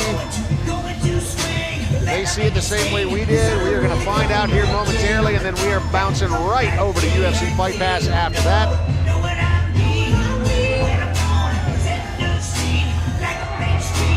Got a full fight card coming up for you with 3 different title fights and a fantastic card beyond that. All right, Garrett is inside of the cage. Our fighters heading to the center with Chris Taione. Here is the official announcement here at Tuff-N-UFF 149 as we close out our undercard. Ladies and gentlemen, having gone the distance in our final prelim, we go to your 3 judges at cage side for the decision. All 3 judges, Junichiro Kamijo, John McCarthy, and Jaron Vallel, see it the same. 29-28 for your winner by unanimous decision, Justin Guitar Hero James. The journey continues. Congratulations to Justin James getting the big victory tonight here at Tuff-N-UFF 149.